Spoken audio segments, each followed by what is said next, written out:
So hello again, everyone, for our last session. It, as always, went very fast, so we are almost already at the end. I'm very glad to have Venerable Amy with us again.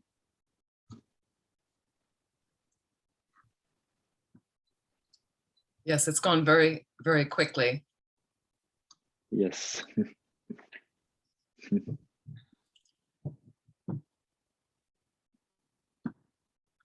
And just checking, how's everyone doing? Everybody good? Okay. Okay, wonderful. We're starting to talk now about the qualities of the heart that come from the heart, starting with forgiveness. I also find, as I mentioned before, I like to think of acceptance and forgiveness often together.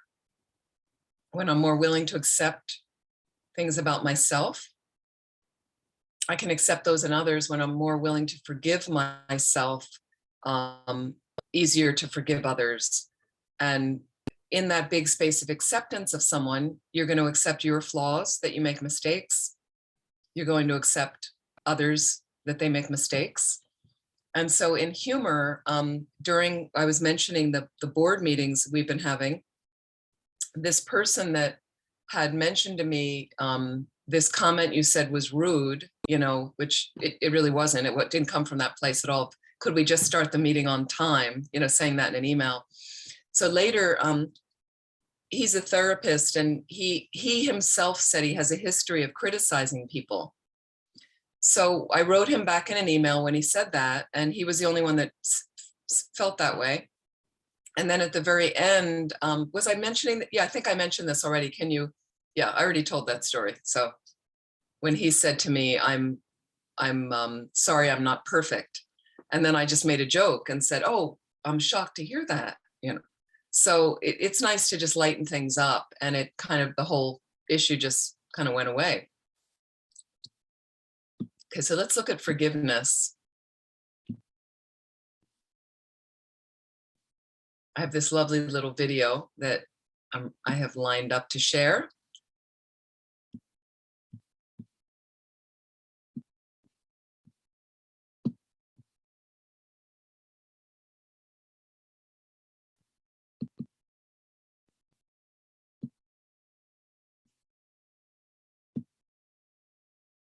Forgiveness does not mean forget. You should keep memory about the other negative thing. But because of that, there is possibility to develop anger, hatred, that control. That's the meaning of forgiveness. Almost natural response is when I'm hit, I hit back. When you have been refined, you put yourself in the shoes of the other. It is totally wrong. The practice of tolerance, the practice of forgiveness is signs of weakness. Totally wrong. 100% wrong. Or 1000% wrong. Isn't it? Yeah, well, this is forgiveness. It's a sign of strength. Isn't it? Absolutely. Yes, I was just going to say, those who say forgiving is a sign of weakness haven't tried it. Share the joy. Are you in? If you're trying to lose belly fat, stop doing cardio. This sounds kind of backwards, right? Well, believe me, it's actually true. Okay, how do I get out of this?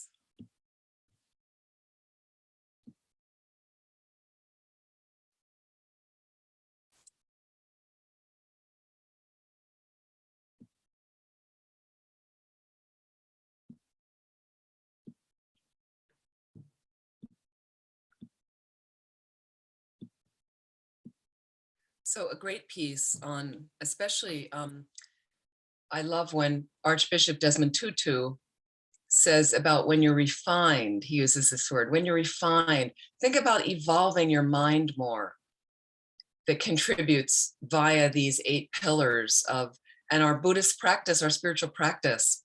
But I love how he uses this word refine. When you become a refined person, High realizations would lead to refinement, is part of the refinement process.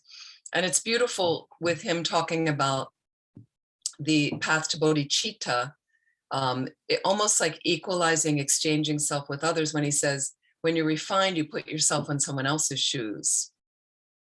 So we all have that term, that phrase in our languages, in our cultures, put yourself in someone else's shoes. I like to think sometimes of, you're looking out through somebody else's eyes. What are they reflecting? What is it like for them? Like that. So that is also the path to refinement. And that's part of the method of bodhicitta, like that. So hugely helpful. So think about the strength to forgive, where people think it then means I'm letting go the issue. And His Holiness says, no, remember, you can remember it, but you're not holding on and obsessing about it, where the anger drives you crazy, and makes you ill. So let's talk about more forgiveness. This is hard for some people, and especially people that have been severely abused over time, or by a close relative or someone and the person may still be in their life. How do you forgive? How do you work with that? Archbishop Desmond Tutu wrote a book with his daughter called The Book of Forgiving. I highly recommend it. It's got exercises in there, and they talk about a fourfold forgiveness process, And it starts with, number one, telling your story. So you were abused, harmed in a terrible way, or something happened to you. Tell your story, and you need to tell your story, if you can, to the abuser, if they're willing to sit there with you, but maybe have safe people with you to bear witness.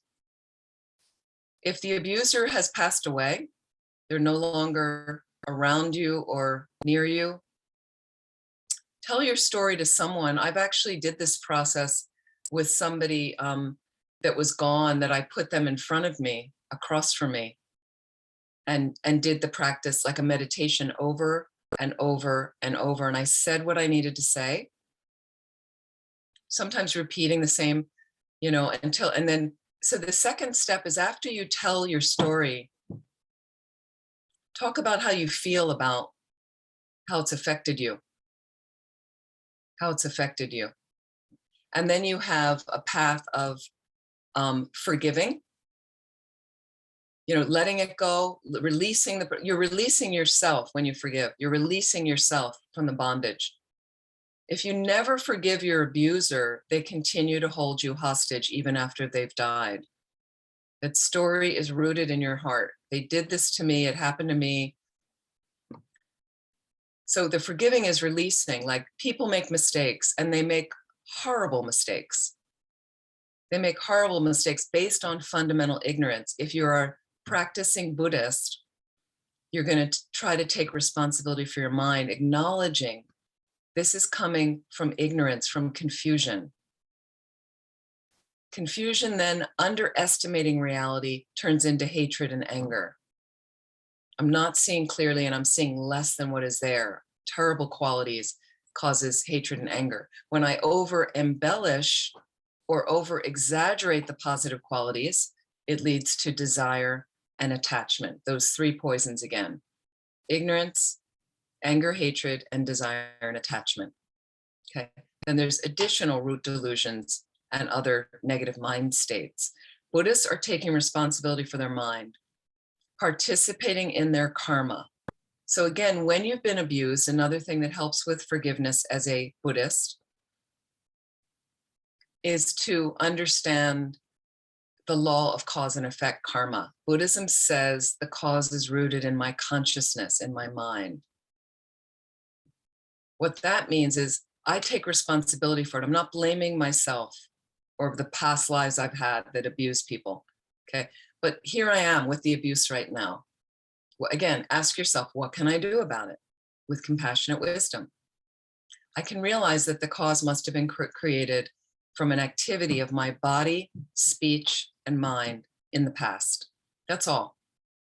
Must have been a horrible thing that was created, but it happened. It's done. It's over. Somebody was really confused. Now I'm reaping the condition is arising, the result is coming. And it's been really unfortunate, you might say. Okay, but Buddhists, again, in a deeper level with Lobsang, a higher level, mind training teachings, these are a little bit stronger and more radical. I might then realize I'm purifying by suffering through the abuse. I am purifying the past activities that got me here. Okay? So it doesn't mean you're a masochist and you choose suffering. Okay?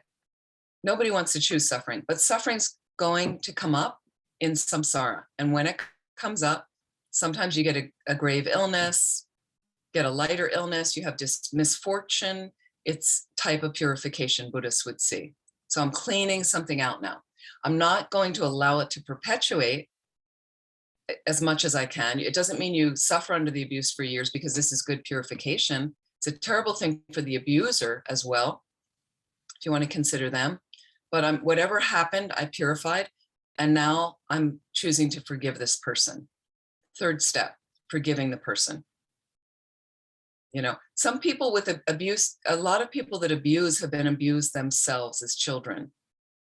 They don't know any better in some ways. They know intellectually this is a bad thing to do, but sometimes it's out of control. Very, very bad habit that they're familiar with from their upbringing, from their own activities like that. So something's gone very sadly wrong. People are human. They make terrible mistakes.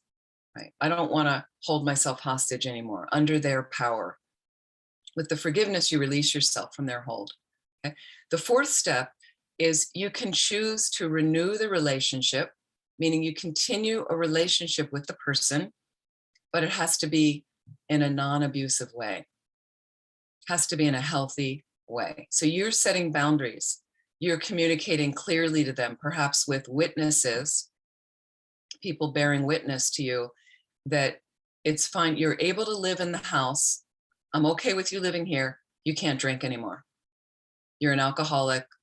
If I find one bottle of beer in the house that you brought in, I will ask you to leave. It's not that I don't like you, but these are the ground rules. This is it. You're an alcoholic. If I find at all that you're outside drinking, you're doing everything, you come home drunk, there's no questions. You'll be asked to leave right away. So you just set the boundaries, and then you have to keep to the boundaries if that's a situation of someone like that. You know, or with an abuser, maybe there's emotional abuse, verbal abuse, you know, and you say to the person, here's the ground. We'll say it very kindly, compassionately. I had to do it with someone in my life with verbal abuse. I'm happy to be here with you. I love you. I'm whatever. However, when you start speaking like that, I'm not going to be around for that. I'm sorry. And they changed a bit. They changed. I held them to it to a degree, but again, a little flexibility, knowing the habit was really strong in them.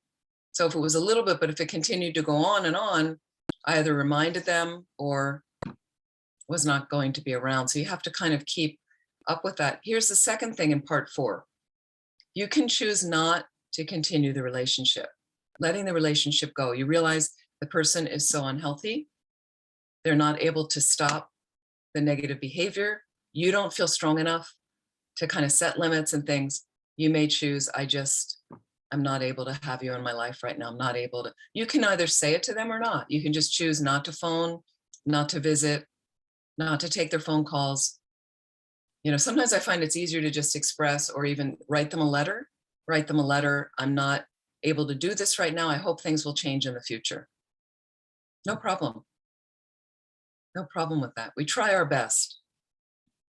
So that's something you can read more about in the Book of Forgiving, and it's probably been translated, I would imagine, into French.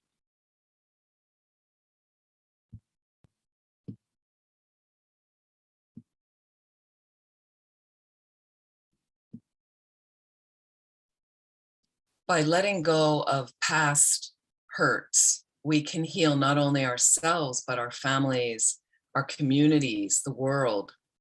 I mean, look what they did in the Republic of South Africa. It was quite significant. And their whole passage forward, although it has not been perfect, South Africa is not perfect these days, right? There's still a lot of poverty, but they're from Nelson Mandela, from his view of going forward, was instead of getting back, like Archbishop Desmond Tutu says, well, naturally when you're hit, you want to hit back. And that's what kids do often. They don't know, small children haven't developed those values yet. So the white majority at the time in South Africa, which was really a minority of people, but they were ruling, were terrified that they'd be ripped to pieces if they stopped the regime. Fortunately, because of the Leclerc, I think his name was, the president at the time, the white president, with Nelson Mandela, decided enough, let's make a change. And with Nelson Mandela talking about setting up the Truth and Reconciliation Commissions, some of you are familiar with that, where they decided that through this process of forgiveness, and it was all run officially, that you could tell your story of what happened to you to the person that abused you and tortured you. People were horribly tortured and killed. So they allowed them to tell the person, and the people accepted it. The white people also accepted it, of here's how we're going to do it. You tell the story over and over of the atrocities, the people you lost, the people that were killed, how it affected your life. It was a very powerful, very dark period, in a sense, very tragic period. But instead of the vengeance and with a lot of people release their anger in that way, who lost their families. A lot of the abusers asked for forgiveness and were granted forgiveness by these families and these people that talk about a big space of heart and mind. It's huge.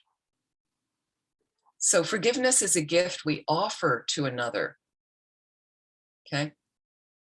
Sometimes it can be a gift that has strings attached. The strings we attach to the gift of forgiveness become the chains that bind us to the person who harmed us. And we continue to be the person's victim. So you want to let go of the strings. You want to let go of the other story. If you've told your story, now here's the surprising thing. If you've gone through a fourfold forgiveness process, or whatever your process is, maybe you've done it with a therapist, done it with an intervention with your family, perhaps. It's all kinds of things people do in the face of big abuse. So you've done it, you feel good, you've talked, you've told your story. Don't be surprised if you wake up the next morning and you have to forgive again. It's a process depending on the level of the abuse. It is hard to let it go. So you just keep trying to show up with an open heart, as opposed, granted with some vulnerability and protection. No problem.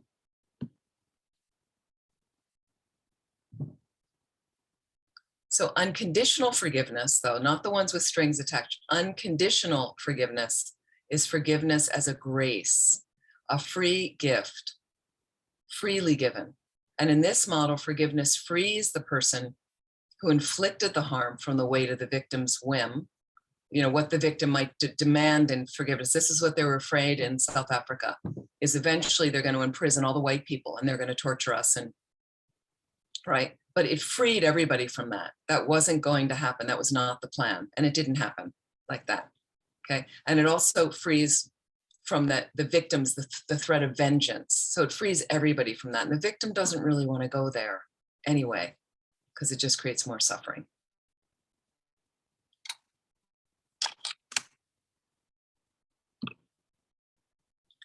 But it truly forgives the one, frees the one who forgives. The one who offers forgiveness as a grace is immediately untethered from the yoke that bound him, her, they to the person who caused the harm. When you forgive, you are free to move on in life. You're free to grow. You're free to no longer be a victim. So your future is unchained to that negative past story. But be conscious. Can you be conscious? Because I do know people who are victims. They have a victim personality in a sense. So whatever happened to them, whatever tragic thing happened to them in the past, they're continually rewriting the story, bringing up the story again. The story may have changed over time. It might have gotten worse over time from what actually happened. They obsess about it. They're consumed about it. Everything reminds them about it. they never get to heal fully. And they're never fully a whole person. It's always this kind of thing that happened to me. And they always end up being victims in everything that goes on, whether it's a workplace situation. Again, everybody's doing it to me. I do know people like that, I'm sure you do. But, you know, they come in to sabotage something, some success they're having with a project, some successful life decision, and they find a way of sabotaging it because the story is still holding them. They've got to be a hostage, they've got to be a victim. Right? And they find a way of messing it up for themselves and then try to blame somebody else. So you don't want to be there. You try your best.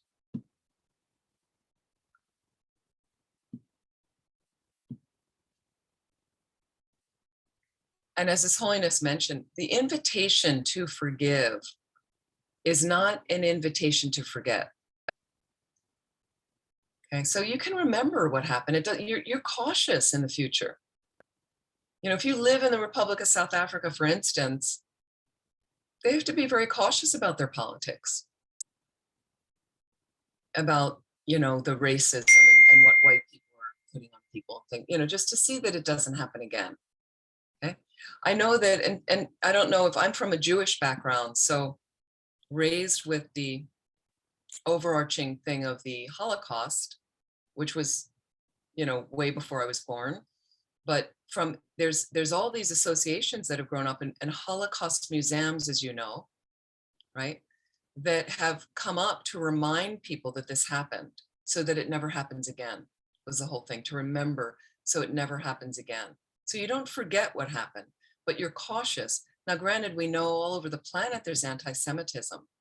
I've been victims of it myself when I was in school, going through school, and because early in the year are these very big holidays in Judaism, early in the school year. So right away, people would know that I'm Jewish. And so some kids were very, you know, maybe not as evolved, some racism from their families. So there were things, so you want to just, you know, I don't want to forget that, and yet I don't harbor any negative things about these people, but to try to remember, to make sure that racism and anti-Semitism and sexism and all of these isms that harm people, that keep people victims, that keep them powerless, and just to be cautious that you speak up for the voiceless at times. Are we hearing the voiceless? Am I being able, as I mentioned to you yesterday, who do you see who's really in the light and who's in the shadow? Who are people you don't notice much? You don't see them, right? That they clean your house or they clean the hospitals, and we just choose not to kind of focus, the homeless and things like that. You have a number of people in Paris like that. I remember near the center taking a walk, and I'm sure some of you have done this, right?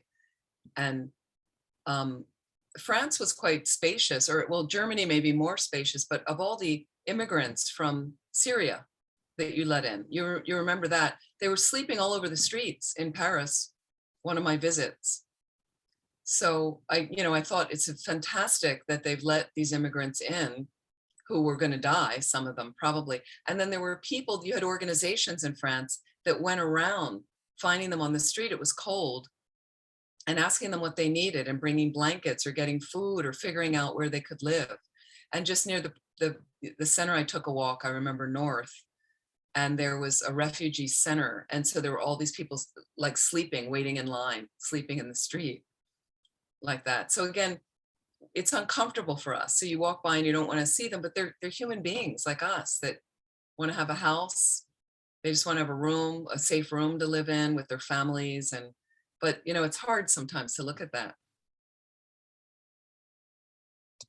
So we try our best to face up to what's happening with reality, touching reality, as Lama Yeshe would say. Okay, forgiveness isn't an invitation to also say that an injury isn't a problem. Like, you don't want to bury it and say, no, everything's fine. You know, somebody abused you, no, it's fine. Happens a lot for women in the case of rape and things like that, sexual harassment. You don't want to make a problem. You're seen as a problem. You feel like you're seen as a problem if you speak up. Okay, so you don't want to minimize what it is, but you don't want to make it bigger where vengeance on someone. It's not a request as well to cover over something that's going on in your relationship when it's not okay to say it's okay. A lot of people do that in relationships. It's not okay to be injured. It's not okay to be abused or to be violated or to be betrayed. So you want to understand the clear boundaries of what is right, what is wrong. Most of us know, but sometimes we settle.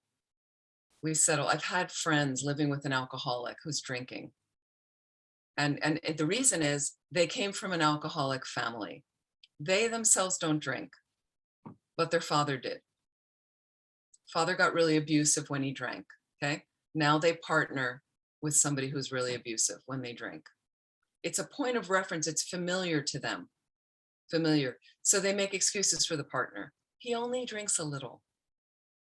You know, he didn't hit me this month, right? This month was okay. That's not okay. So you need to get help. Try to find some people that can help you, whether it's first friends and family, professional people. Okay, so unforgiveness interferes with your joy. Not forgiving robs you of your ability to enjoy and appreciate life because you're constantly trapped in the past. You're filled with anger, bitterness, a wish to have vengeance. Okay, forgiveness, including self-forgiveness, allows us to move beyond the past and appreciate the present. Very much so.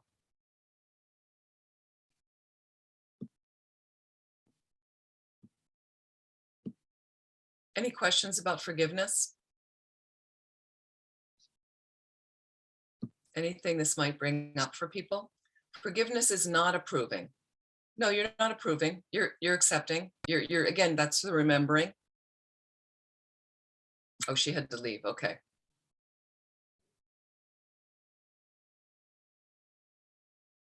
Okay, everybody's okay. Great.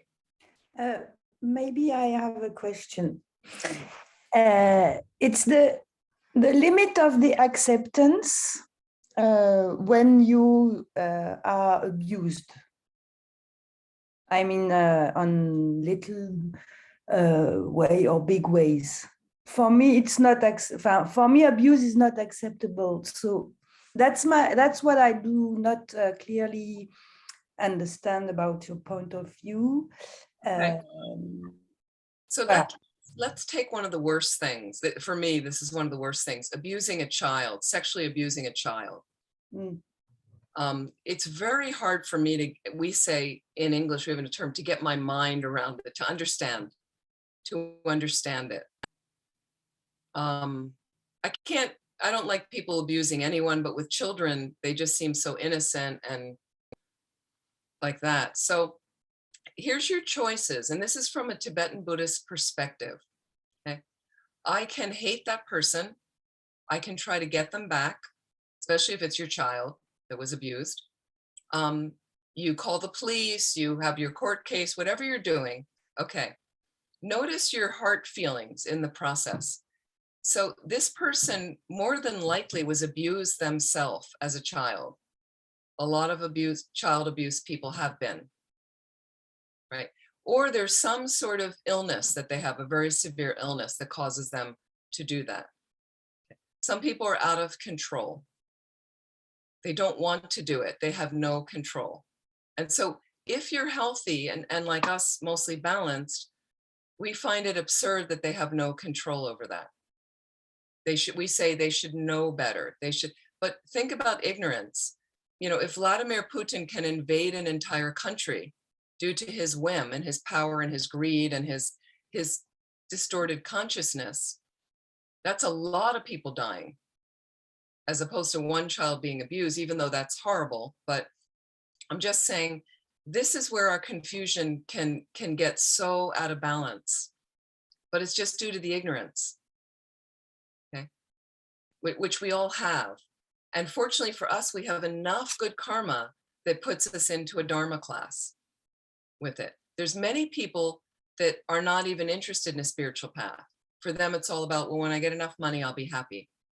When I get the bigger house, I'll be happy. When I get the new car, I'll be happy. And then they get the new car, the big house, all the money, still not happy. So that's an average level of ignorance where most of the planet goes around like that. Just accepting the negativities that come in life and trying, but realizing that a lot of their happiness, their joy is all designed on external things that they have really no control over, not looking inside. So I would say that with the child abuser, it's not that I think it's okay what they're doing. I think it's horrible.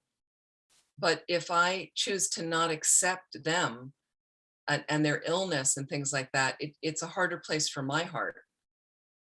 So realizing this person has made a tremendous mistake due to ignorance, they need serious help.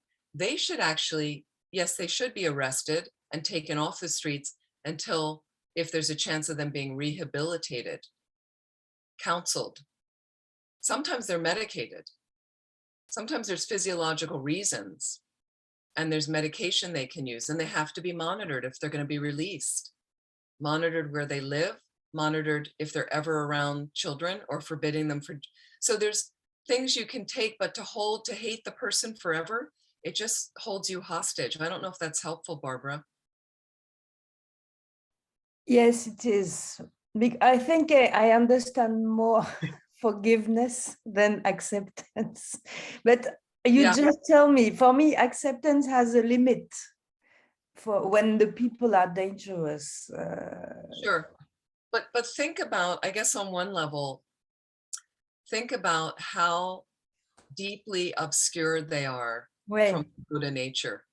So much more than any of you that I'm looking at right now, I would imagine. I don't know all of you, right? But think about the level of their obscuration and think about the tremendous suffering they're causing for themselves due to the harm.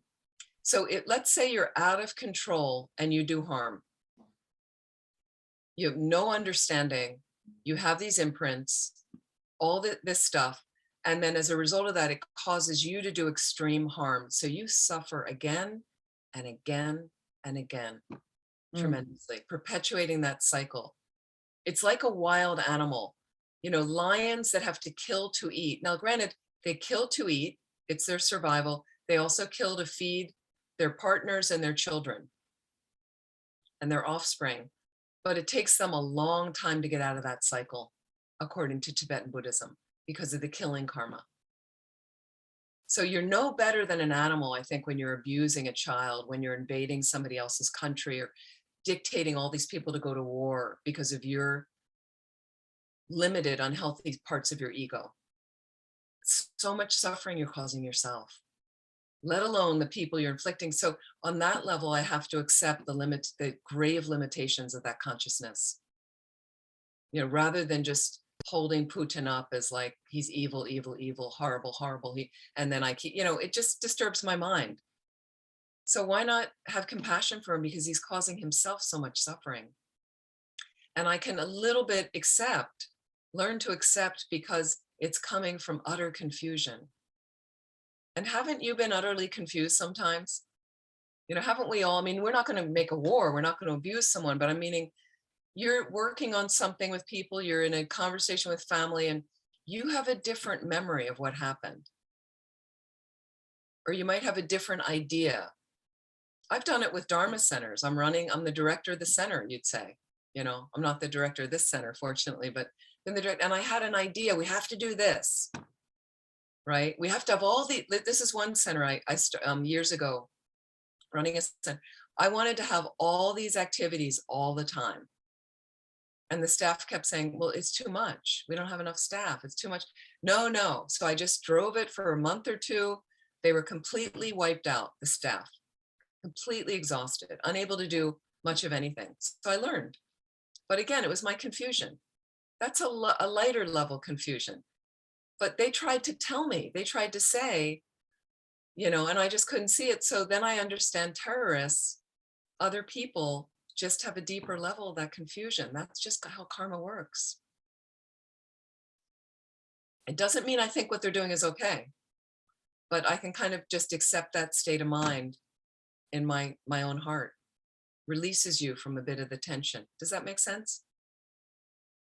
Yes, I think I used the word understand, but I understand what you mean with acceptance, and it's a level up. But yes. And I will say it's hard.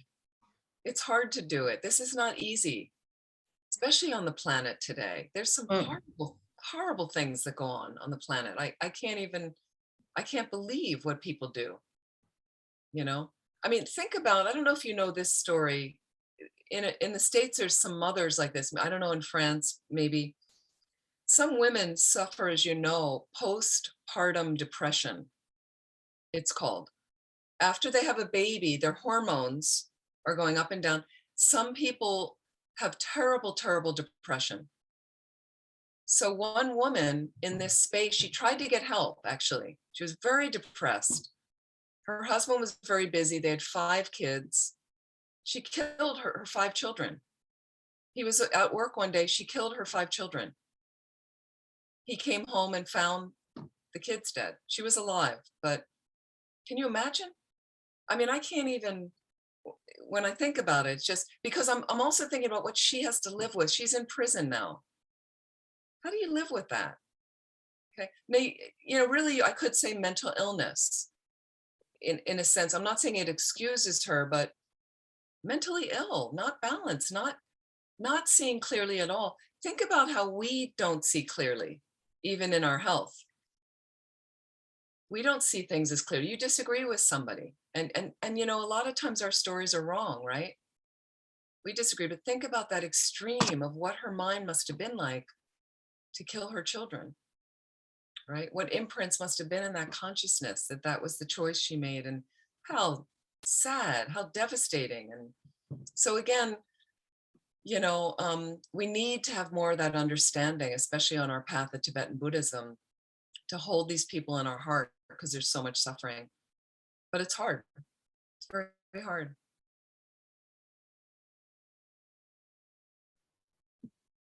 Yeah, thank you. Sure, no problem. So now we come to this lovely pillar, gratitude. Gratitude. We had a brief reflection this morning. This is how I wake up every morning, seriously, with the gratitude. The moments, the waking moments, the first minute, I just inhale that all the good circumstances in my life. Sometimes you wake up in a bad mood, right? Please have some gratitude. It's the thing that dismantles the bad mood, dismantles our complaining, whining, right? We have so much privilege in our cultures, so much privilege, so much advantages. Do we ever fully appreciate it? Do we ever fully appreciate it? Take the time. I just have a minute, morning, breathing in. I try to focus on it during the day. The second minute is gratitude for my personal good qualities. Okay, I'm not an egomaniac. I'm just in a balanced way reflecting on some of the things that I do well. And the reason is a lot of people have low self-esteem. So they don't think they do anything well. They don't think they have any good qualities. It's simply not true. It's a story you need to let go of. You have many, many good qualities. You may have taken someone to dinner. You may have bought somebody flowers once, bought them a gift. You may be a good daughter, a good son, good partner.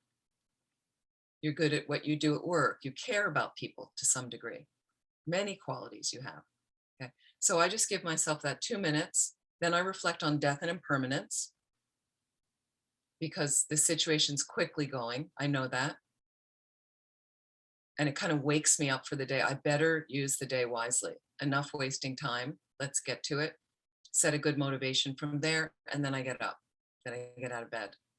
Okay. Gratitude is the elevation of enjoyment.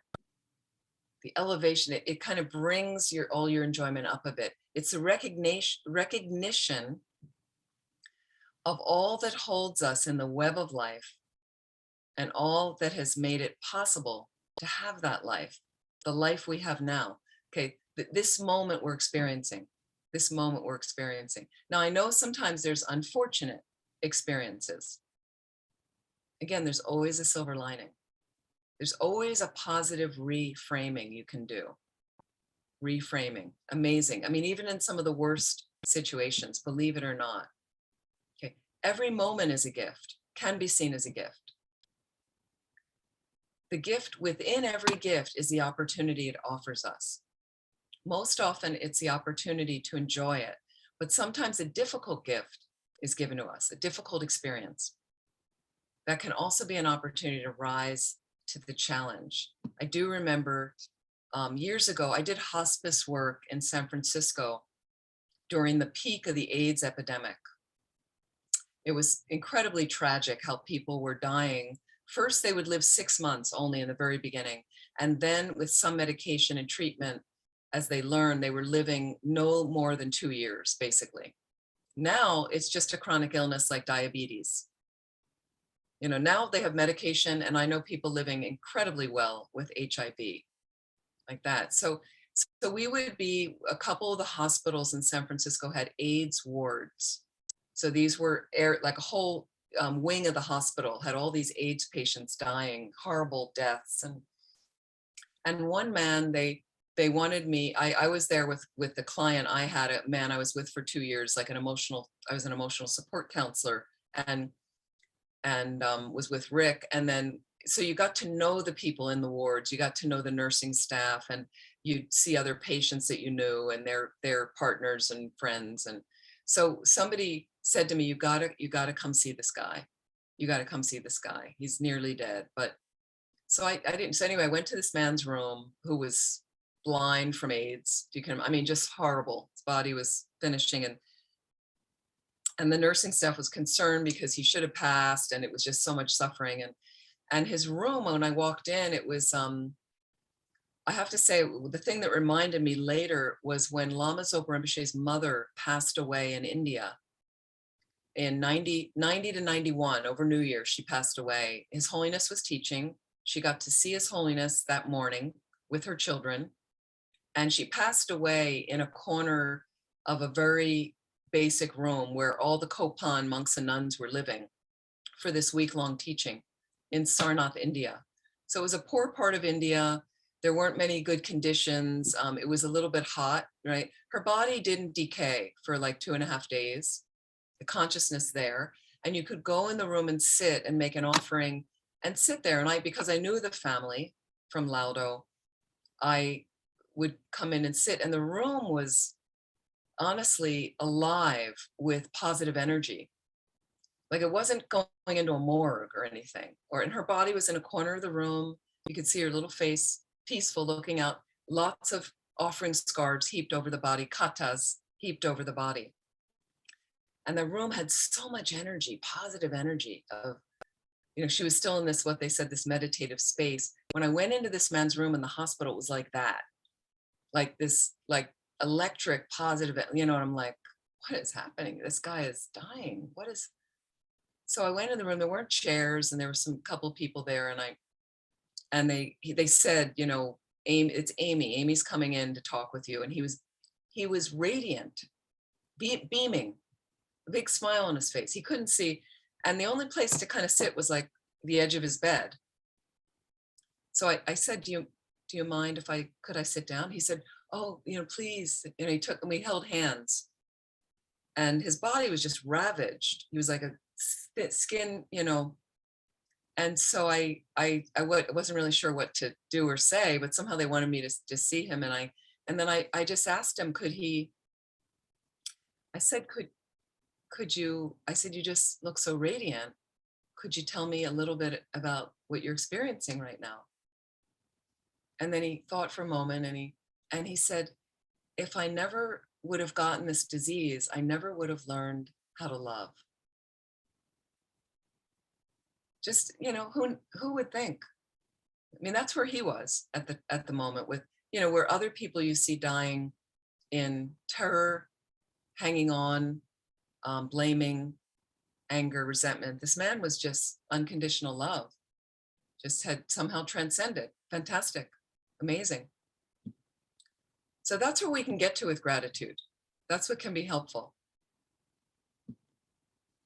But that's why I practice it every day, because I want it automatic in my mind. I want, when an unfortunate circumstances arises for me, I want to more quickly be able to get to that positive reframing and be like, oh, but I have all these other things. Like, oh, this unfortunate thing happened. However, I have food, clothing, and shelter. That's amazing. Like, I'm still okay. I can still walk. I can breathe on my own. I can still think clearly. So much to be grateful for. We are the privileged ones, right? And here, this is from the Benedictine monk and scholar, David Standel Rast. When you are grateful, you are not fearful. And when you're not fearful, you're not violent. When you're grateful, you act out of a sense of enough and not out of a sense of scarcity. And you're willing to share. If you're grateful, you're enjoying the differences between people and respectful to all people. A grateful world is a world of joyful people.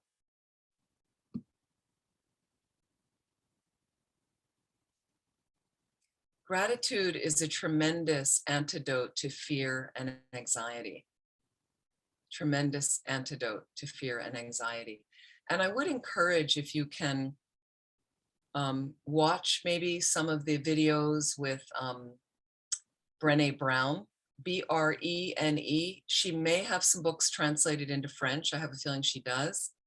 If you can understand English, they're quite powerful about our relationship to gratitude, what happens when fear and anxiety arises, and things like that. I found it really, really helpful.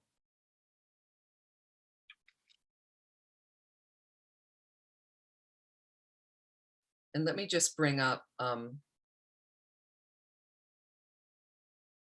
she has these guideposts for wholesome living that I really, really like. I just wanted to read a few of these to you that contribute to joy very much. 10 guideposts, she says, for wholehearted living. Wholehearted living. Just see what you relate to here, okay? Cultivating authenticity. Can you cultivate authenticity and let go of what people think? Can you cultivate self-compassion and let go of perfectionism? Is perfectionism interfering with your joy? Everything has to be just so. Okay? Because I find with self-compassion, you kind of let go more, let go. Cultivating a resilient spirit. Can you let go of numbing and powerlessness? Okay, so what I noticed, some of you may have noticed this, during the pandemic, when I mentioned the people that adapted well, did a great job and were quite happy, quite enjoyed, you know, the people of the privileged classes that could adapt, and other people as well, right? Resilience is that spirit. They were resilient. You know, this is some unfortunate thing comes down on you. Here's another room I'm going to walk into. I got another door to open, another window to look out of, and figure out how I'm going to do this. Okay. So what happens is the numbing and powerlessness. Numbing, many people I know binge watching on Netflix. Like immediately, can't work, can't do this. I don't want to deal with it. I don't know what's going to happen. And then that makes you lazier. You're in front of the screen over, and it's easy to just, you know, now what Netflix does is it sucks you in, because the next episode is, it's okay, 15 seconds and the next episode starts. So you're just sucked right in there. Be strong. You know, sometimes I'll watch a movie. You know, I don't watch a lot of TV types of things, but occasionally someone will say, you got to watch, this series is really good. It's just a few episodes. Like, I don't want to get into a long year after year thing. I'm not interested. But some of them, they'll say, this is one, it's only 5 episodes. So I'll watch, but I'll notice how the next one's going to come on, and then I just cut it off. I go, 1 hour, that's enough. You know, I'll watch the next one next week. Like, just to limit, because otherwise that becomes the habit, numbs you out. I call TV the great nummifier. I don't know how you say it in French, but we have that kind of expression in English. Powerlessness, then you feel no power. Okay, so think about your resilient spirit. Can all develop that, or some of you have that. Here's another one. Can you cultivate gratitude and joy? Here's joy again, and here comes gratitude. Can you cultivate gratitude and joy and let go of scarcity Let go of, I don't have enough. I never have enough, right? There's abundance on the planet.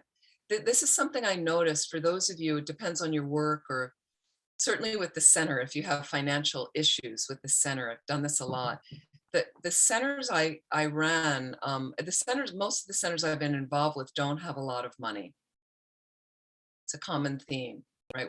We depend on donations. You know, Western nuns depend on donations. We don't have, FPMT doesn't support us, right? You can apply to our Sangha fund for support, and you can get a maximum of $300 a month. So it's not exactly enough to live on in the United States if you're living on your own and with other expenses. So we don't have an umbrella like the Catholic Church where they just, here's your nunnery, you live there till you die, and we're pretty much on our own. So, and it's a struggle for some people, but I don't have that mindset that I'm needy, I don't have, and so when I was raising money for our centers, which I'm doing now as well, when you're raising money for the centers, I honored money. You know, just because wealthy people have money, if you view that as negative, but I don't, because money can do enormous good on the earth. I've seen what it can do for centers. So I had to kind of honor and feel the abundance. And when you come to the centers I was running, you just come in, we were always feeding people. We always had enough food. Please join us. Please come to this. If you couldn't pay for a course or make an offering, come anyway, it doesn't matter. Absolutely, like just to live with that abundant heart is so helpful, and it really contributes to gratitude and joy, and that's where the gratitude and joy comes from. Here's another one. You're cultivating intuition and trusting faith, and let go of the need for certainty. Let go of the need, everything you have to know exactly what's going to happen. People say, when is the pandemic ending? Do you think it'll end this year? You know, what will happen?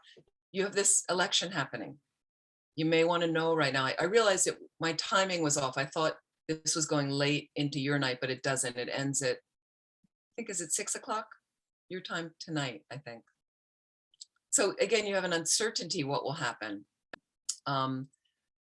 What if I let it, there's many things we can't know.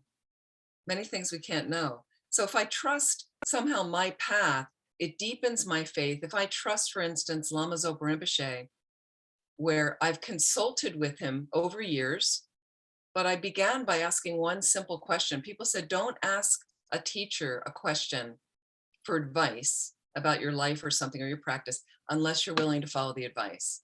Don't ask them, you don't like the advice, then you go on to somebody else. That creates obstacles in your spiritual path. So I had met with Rinpoche. I wasn't a Buddhist, but I asked one question I was willing to follow.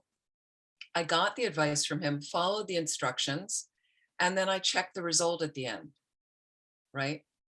That it was incredible what happened to me of following the advice, incredibly wonderful. So that deepened some faith in him. Then I asked a year later, got a chance, I asked another question that I could follow. Again, I liked the result, liked the result, liked the result. So now I have deeper faith.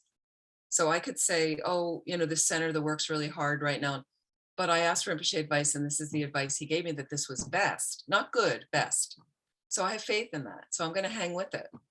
I'm going to stick it out a little longer until something changes.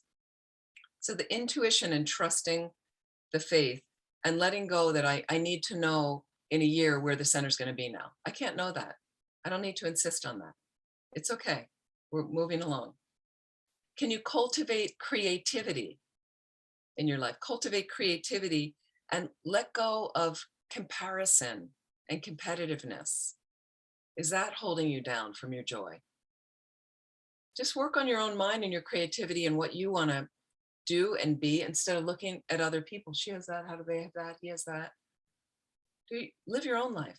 Make your own story. This is important, okay? This next one.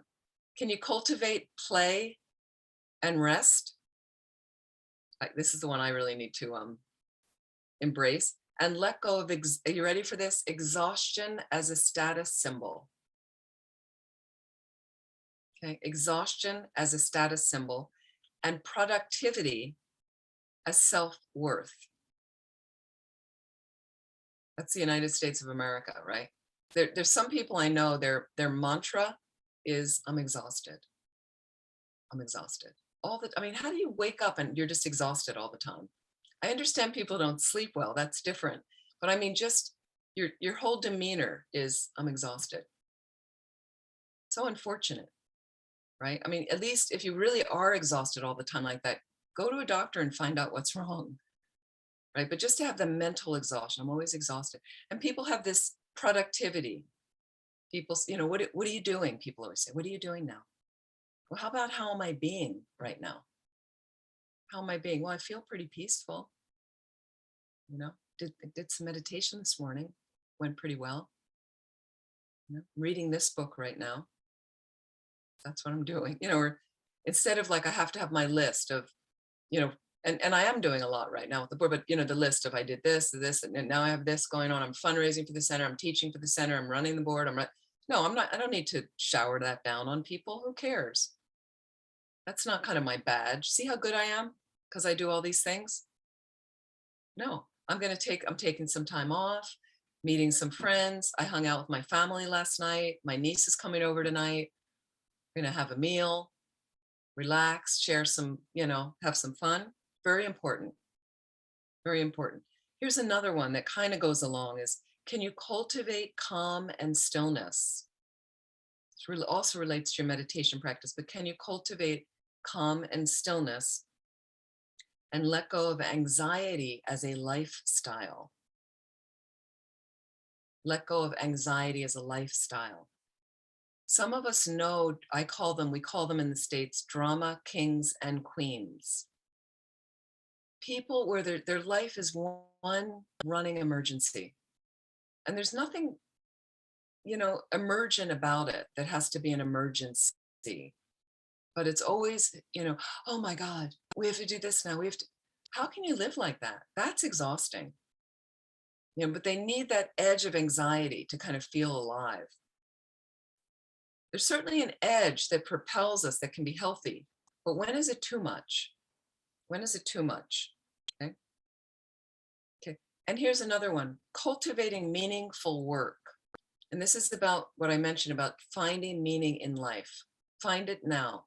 What is the juice inside of you that lights you up from the inside? When you are in sync, for me, again, mostly it's about doing something that benefits others. Something that benefits others. Can I cultivate meaningful work, okay, meaningful lifestyle, and let go of self-doubt?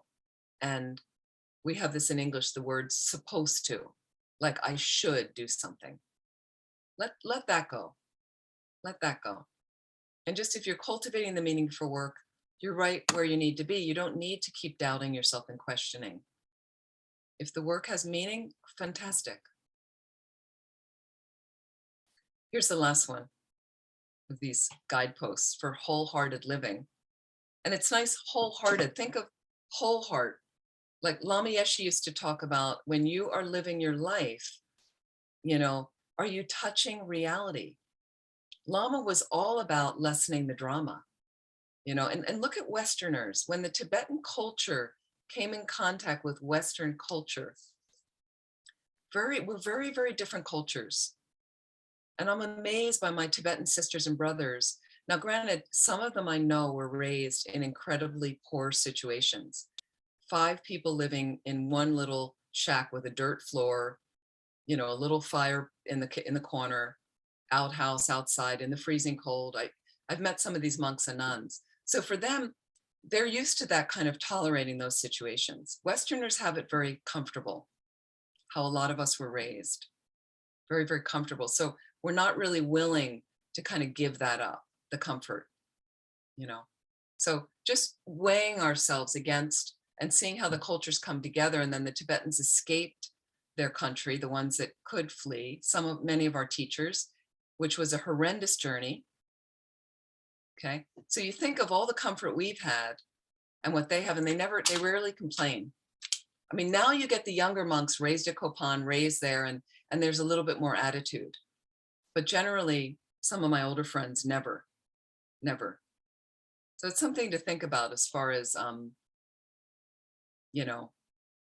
but the complaining mind and what we're not happy with. That's where gratitude, I find, is so helpful, to just appreciate so much that we have, because our Western minds get so much anxiety of holding on to what we have. We're afraid we're going to lose this level of comfort. And in America, it's really hard. The first little comfort comes up, one little thorn, whatever, and people are just a mess. They can't deal with it at all. So you don't want to be a mess for other people. Take care of your mind, take care of your life skillfully, understand there is discomfort. And this way, I'm not making such a drama on others. So Lama used to talk about, are you touching reality? Like, you get into a relationship with all these unrealistic notions about it. And then later you're miserable. They break up with you and you're miserable. And it's a huge tragedy. Were you touching reality in the beginning? Realizing I'd like to have a relationship, nothing wrong with that. I met this person, we seem compatible. Did you take your time to find that you're compatible? That there's a friendship there, perhaps? Get together, can we support each other? Don't just think about what you want and your needs and your holes being filled. What can you help them with as well? But in a balanced way. It's mutual. Okay? But you go along for a while. Maybe it'll last, maybe not. But in the end, there's going to be death. Even if you have a wonderful long time together, that's reality. Then you go, okay, I think I'd still like to be with this person. Great. Let me see what I can contribute and what we can make together. Fantastic. That's not how we often get into relationship. Then we don't accept their flaws, their imperfections, right? Then there's miscommunication, big part of relationship problems. So look at everything in life. Are you touching reality? Again, go back. What's my perspective? Am I seeing the picture clearly? What's my story? Over and over, we have to keep asking that. So I love this idea of wholehearted, the heart open as much as possible. That kind of living we want to do. And it takes time to get it open. You have to open it in passages that you feel you can deal with, that you're comfortable with, that you have the wisdom and compassion to manage that. So I've been around His Holiness, the Dalai Lama, a few times. One time I had a meeting alone for half an hour from a request Lama Zopa Rinpoche gave me to ask His Holiness. It was incredible, many years ago. And when you meet His Holiness, for me, it was like this. The several times I've met him, he's a simple monk. And you do have that feeling about him, but he's the king of kindness. And supposed to be Chenrezig, the Buddha of infinite compassion incarnate. So it's a lot. Not that I saw him as the Buddha of compassion, but it blew my mind, just to be in the space, because you get a feeling the feeling is his heart's just completely open. There's no walls. We have little protectors, when this person's not that safe. So I'm going to close them. I feel a little insecure now around these people. So I'm going to close up. I'm really tired right now. So I'm going to close up. And this works really hard, so I'm going to kind of shut down. And he, in the face of utter adversity, losing his country, having to stand by while 1.3 million or so of his country people have been killed. And this heart is wide open. Amazing. So that's what you want to cultivate, this wholehearted experience. So this is the last one, is cultivating laughter, song, and dance. What are we letting go of?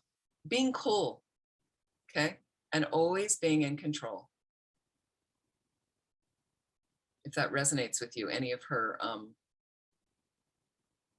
guideposts for wholehearted living, Brené Brown. Okay? And think about being in control. I don't know if there's any control freaks here. People that really like control and like to exert control over others and have a little bit of a problem when they lose control. Something to think about. Yes, Brené Brown. So that's how you spell it. It doesn't always have the accent on the second E but that's how it sounds in French. And there's her website. Thank you. Capucine. Very sweet. It's really helpful. So what I wanted to say about control is, what can you control? What can you realistically control? Anybody?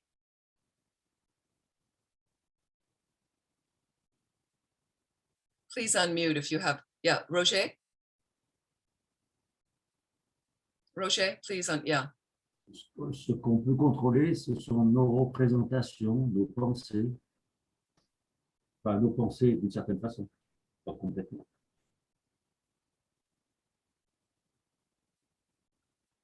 Can you just translate that for a moment? It was about, Dans le I think sens I think I got most of it, but. Yes, I didn't understand exactly what Roger wanted to say.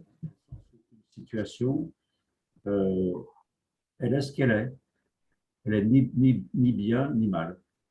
Situation is neither good nor bad. Yeah. The situation itself is no good, no bad. So you can control that.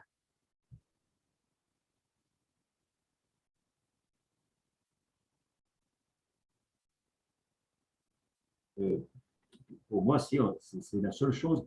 On ne peut pas contrôler c'est ce que disent très bien les penseurs stoïciens. Il y a des choses qu'on peut contrôler, puis d'autres choses qu'on ne peut pas contrôler.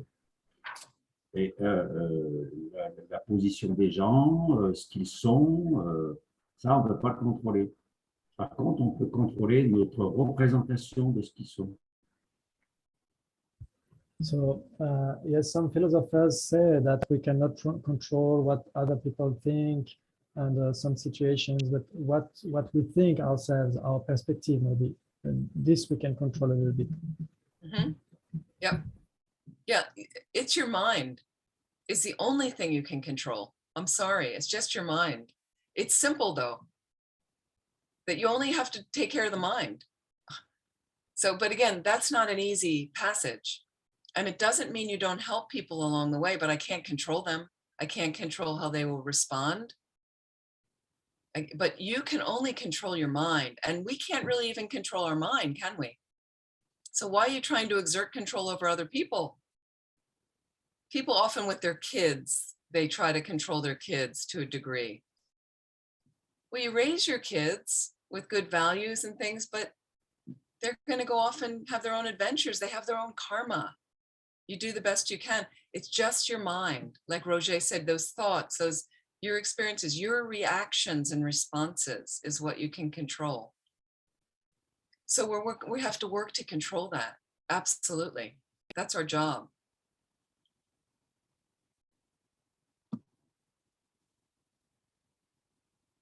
Okay, let's finish these pillars. The next is compassion.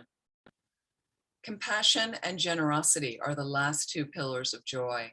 Compassion is a core of Tibetan Buddhism. Core of Tibetan Buddhism. So we hear a lot about compassion. We hear a lot about compassion. Compassion truly is the wish to free others from suffering. The wish to free others from suffering. Okay. Love is wanting them to be happy, but compassion is wanting to free them from suffering. So and what's interesting is we're most joyful when we focus on others. Please check your mind when again a cloud comes across the horizon, as I mentioned before. You're not happy all of a sudden. The day is not going the way you want it. Please check what's going on. What's happening? We have little things that interfere, little problems, but we also have bigger problems. And can you check in the midst of it, what's my motivation right now? Can you ask yourself, what was I wanting or needing to do right now? What interfered with it? Is it just a self-serving thing is why I'm upset? Or now granted, sometimes we're thinking about our families, but then it becomes my family. So again, it's just another extension of your ego. Okay? So again, you try to solve in a realistic, compassionate way, right? But without making a huger drama, without attacking anybody verbally or mentally like that. When we have the courage to live with an open heart, we're able to feel our pain and the pain of others, okay? But we're also able to experience more joy due to that. For me to go into the man's room with the terrible AIDS was a little scary for me, right? But everybody was so like, you got to see this guy. He's exceptional. You got to. So because I've been with these AIDS patients, I don't have AIDS. I've had some illnesses in life, nothing that dramatic, fortunately. Okay. But after time being with them and hearing my client, Rick, the guy I was with for 2 years, of what his experience was and letting him talk about his experience, all the horrors of it, what was happening to his body, the fears in his mind, and hanging out there with him, not running out of the room. I don't want to talk about this, Rick. This is too painful. Letting him talk about it. That was my role in this volunteer organization. So again, be able to feel that pain, the pain of others, so then I could sit with this man in his room and just kind of be there. And I have to say, it was joyful when he told me that thing about love. Filled me with joy that this is where he was in the end of him for this life. So again, it takes some courage to hang out there with people in their suffering. Okay? Pity, what pity does is you're in the hole, the person's in the hole, it looks down on the person. Oh, I'm so sorry. Let me know if you need anything. That's pity. Empathy and compassion get down there in the hole with them. I'm not experiencing what you're experiencing. Doesn't mean you have to go through what they're going through. Okay. But I'm going to hang out here with you in it. So slight differences I've noticed is when somebody loses a parent or a child or a loved one, and you're a friend, you're nearby, or you know them. This is kind of our response in this community is you certainly would say, I'm so sorry. Maybe you didn't lose your mother, so you don't know what it's like when you hear they lost, that their mother died, even if their mother was old. So you might send a message or I'm so sorry. And then people often will say, let me know if you need anything. Well, when somebody just lost somebody, unless you're incredibly close with them, they're not going to reach out and call you and say, by the way, can you bring me a bag of groceries? So you bring the bag of groceries anyway, bag of food to them. So I've had, people just in my community, my neighborhood, we're very close, other friends and things. And what I might do is, I'm so sorry for your loss. I'm so sorry for what you're going through. It must be awful. Must be awful. How about if I make some soup tonight? It's really, trust me, it's really easy for me to make. It's no big deal. You don't need to thank me. You don't need to do anything. You'll return the container later. Don't even think about it. I have plenty of containers. I'm going to leave it at your front door. I'll tell you, 5 o'clock, it'll be there. So this way for your family, you'll have it. Don't even worry about it. And you just do it. People can always use food when people come over to the house. You just do it. You don't need any thanks. It's not a big deal. And just let them know it's no trouble for you. I really want it. I'm really happy to do this. And sometimes you can check in. Would that be okay? I've said to people, and they're like, yes, please, thank you. That's fantastic. Okay. They don't want to ask for it, but they're really happy that it's there. That's where compassion and empathy get in there. This is from Thupten Jinpa. Sorry, not the venerable monk the wonderful monk who's interpreting. Thupten Jinpa is His Holiness the Dalai Lama's interpreter when His Holiness teaches in the West. He is a Geshe, PhD equivalent, and he's also a professor at McGill University in Canada. He's wonderful, and he wrote a book called A Fearless Heart about compassion. I highly recommend it. I'm pretty sure it's translated into French. A Fearless Heart.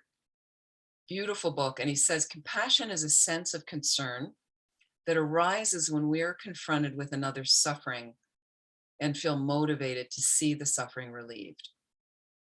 Compassion is what connects the feeling of empathy to acts of kindness, generosity, and other expressions of altruistic tendencies. So again, just like I said, the compassion and empathy are connected, and then they allow us to do these other positive acts. Fantastic. From His Holiness the Dalai Lama, this is an exercise in compassion. If we see a person stuck under a rock, the goal is not to get under the rock and feel what they're feeling. It's to help remove the rock. That's compassion.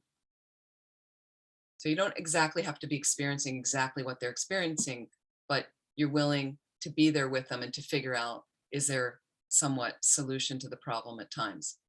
Self-compassion is closely connected to self-acceptance, but even more than the acceptance of ourselves. It's actually having compassion for our human frailties, recognizing we're vulnerable and limited like all people.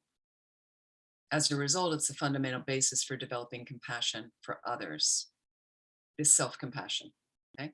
It's hard to love others if you don't love yourself.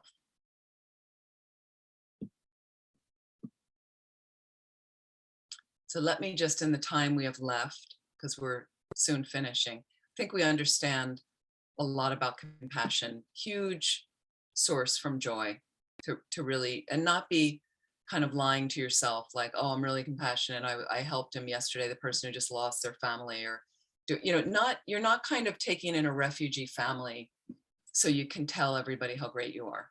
That's not compassion. It's to help relieve their suffering. My sister she volunteers with an Afghan family in London.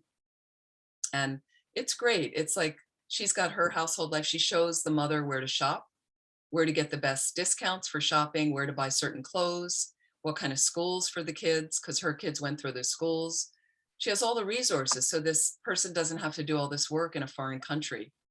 And then she offers friendships. So sometimes she has the family over to her house. She's been over to their place. They're, slowly they're getting on their feet. She has extra household items she doesn't need. She gives to the family that's perfect for them. They're good quality, things like that. We come now to the 8th pillar, generosity. Generosity. And from Rumi, the poet, are you jealous of the ocean's generosity? Why would you refuse to give this joy to anyone? Fish don't hold the sacred liquid in cups. They swim the huge fluid, freedom. Generosity in Buddhism is the first of the 6 perfections. It comes first in the 6 perfections because it creates the flow from which all Dharma practice can move through you and your life. Generosity. It's not just about giving money or giving things. It's a generous spirit that you have. And it's interesting, it's the 8th pillar here, but when you go back, it all kind of mounts from generosity in a sense. And it says here also from the book, in the end, generosity is the best way of becoming more and more joyful. Charity comes through every religion. Charity is the 5 pillars of Islam, zakat, it's called. Judaism, tzedakah, which means justice. Hinduism and Buddhism, dana, we call it. Christianity, charity. So there's obviously a benefit, not just in supporting the work we do, but think about your heart when you really give freely, when you give freely. Right? Think about giving your time. And in Buddhism, we give material giving. We talk about 3 kinds of generosity. Material giving, right? Giving freedom from fear, giving protection to people. Huge space of generosity you can give, right? Spiritual giving, teaching the Dharma, teaching people how to get out of suffering, how to change their minds. Huge things you can give. Being generous of spirit. Archbishop Desmond Tutu says it's becoming an oasis of peace, a pool of serenity that ripples out to all of those around us. There is, at some point, I'm just going to put this link in for you to watch. We don't have the time to watch right now, but this is a Thai life insurance ad, if you can imagine, from Thailand. Thai life insurance ad. I'm going to put it in the chat. You can copy the link.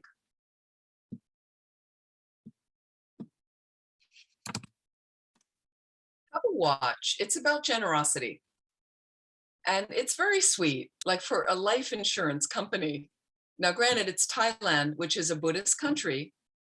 Okay, it's worthwhile. Copy it and just watch it. It's not that long, but it's very, very sweet about generosity.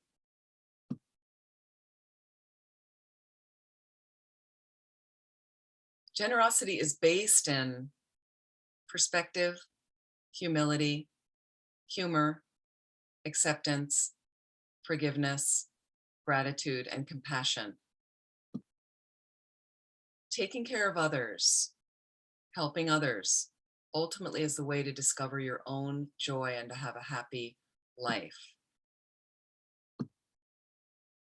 Absolutely. Just one last thing, and I just want to show one last video in closing.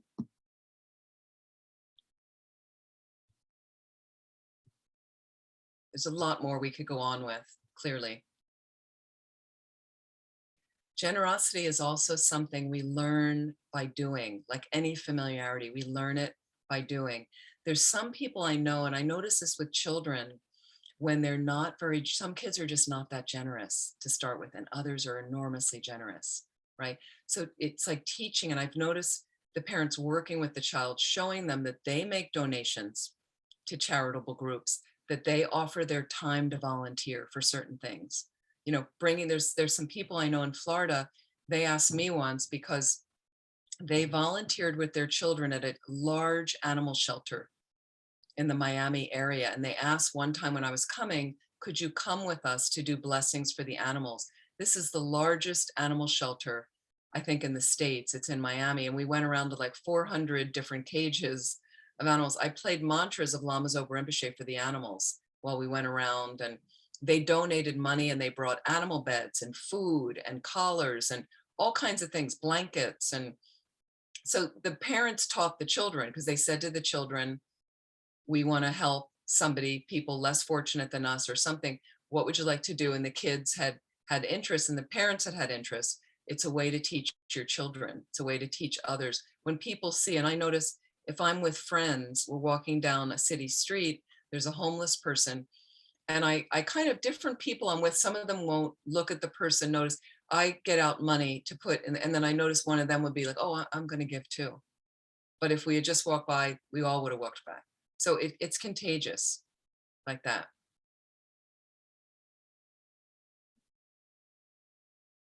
So when we practice a generosity of spirit, we're in many ways practicing all of these other pillars of joy, because in generosity, there's a wider perspective, which we see our connection to all others, okay? There's a humility that recognizes our place in the world and acknowledges that at another time we could be the one in need, okay? There's a sense of humor and an ability to laugh at ourselves. Whoops. To laugh at ourselves so that we don't take ourselves too seriously on the path, okay? There's an acceptance of life in which we don't force life to be other than what it is. I'm not wishing to look at everything I could have rather than seeing what I have in front of me. There's a forgiveness of others and a release of what might otherwise have been. There's a gratitude for all that's been given. And finally, we see others with deep compassion and a desire to help those who are in need. And from this comes a generosity that is wisely selfish, as His Holiness says, a generosity that recognizes helping others as helping ourselves. And as His Holiness says, in fact, taking care of others, helping others ultimately is the best way to discover your own joy and to have a happy life.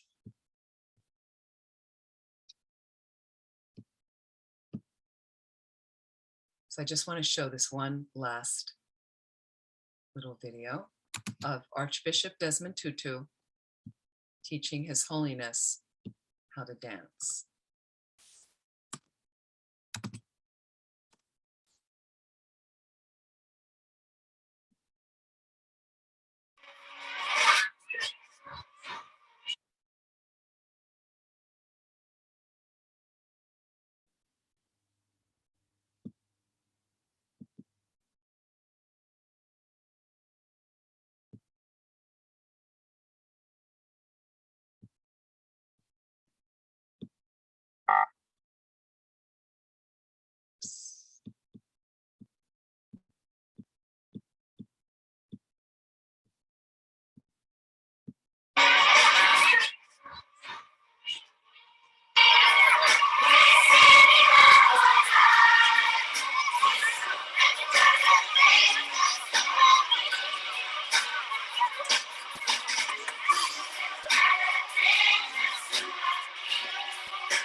hope you enjoyed that.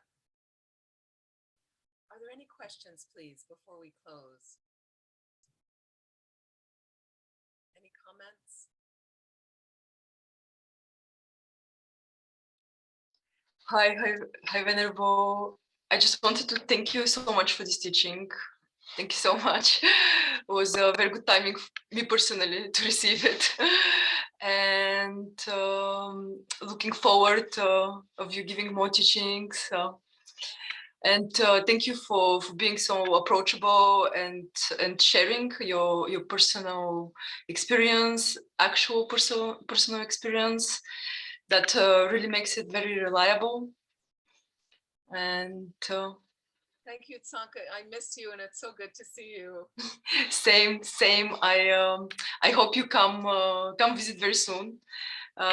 Anyway, you will get a more official and appropriate invitation than this. I'm supposed to be teaching for Institute Vajrayogini the first weekend in May. Yes, 7th and 8th. They wanted me to come in person, and because of the time change, because I'll be back in California then, so I hope they'll let me do it on Zoom, and I'll just get up early this time, and then hopefully next year I could be in person. Yes. I think anytime you are very welcome. Zoom or in person, even better. Thank you so much. Thank you so much. I hope this has been useful for everyone. I would like to dedicate the merit for all of us to take this fantastic energy we've created just to talk about joy. I hope it's been useful for you to build more joy into your life. There's a lot more we could have gone into, and hope it's been helpful. So I'd like to dedicate this energy, the merit, to, again, all of our sisters and brothers in Ukraine, for that conflictive war to be ended immediately with the best outcome for the most beings. And for somehow the leaders of the totalitarian regimes to have their minds merge with bodhicitta instantly, for your outcome for the election in France to be whatever's most beneficial for most beings. I hope that comes out. I'd like to dedicate to, for COVID and all pandemics to be eradicated from the planet immediately. And for those who need additional healing, mental and physical, to receive it as soon as possible. And for the long lives of our precious teachers. Do you have the long life prayers for His Holiness and in French? And Lama Zopa Rinpoche, perhaps? I could retrieve it, but I might need 1 or 2 minutes. If it's easy, if not, we can just dedicate. Let me what check. I do is I have it in English. Let me show it in English, and then what we can do is Venerable Jimpa can translate if it's okay. I'll share my screen.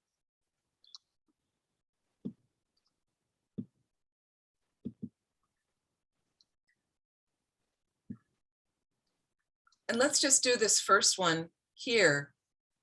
We can actually do in Tibetan phonetics. Janju Senjo Rinpoche, Ma ke panam ge gyochik, ke panyam pa me pa yi, gone gondu pelwar shog. So just reflect on that, what it says in may the precious supreme bodhicitta not yet born arise, may that arisen not decline, but increase more and more. And this next one, however many sick sentient beings there are, may they quickly be freed from all sicknesses. May all the sicknesses without exception of transmigratory beings never occur again. For the long lives of our precious teachers, for His Holiness the Dalai Lama, the wish-granting, wish-fulfilling jewel, source of every single benefit and happiness in this world, to the incomparably kind Tenzin Gyatso, I beseech, may all your holy wishes be spontaneously fulfilled. For Lama Zopa Rinpoche's long life, you who uphold the subduer's moral way, who serve as the bountiful bearer of all, sustaining, preserving, and spreading Manjunath's victorious doctrine, who masterfully accomplished magnificent prayers honoring the three sublime ones, Savior of myself and others, your disciples, please, please live long.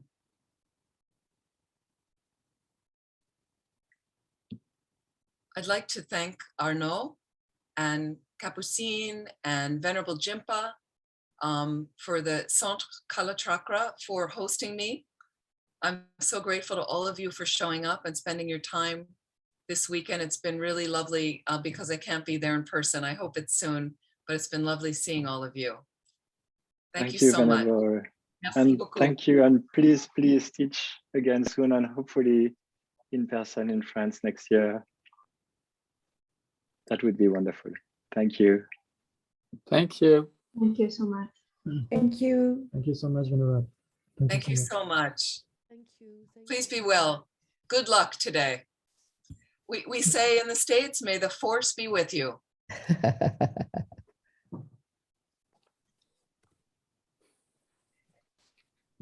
Bye, everyone. Thank you. Bye.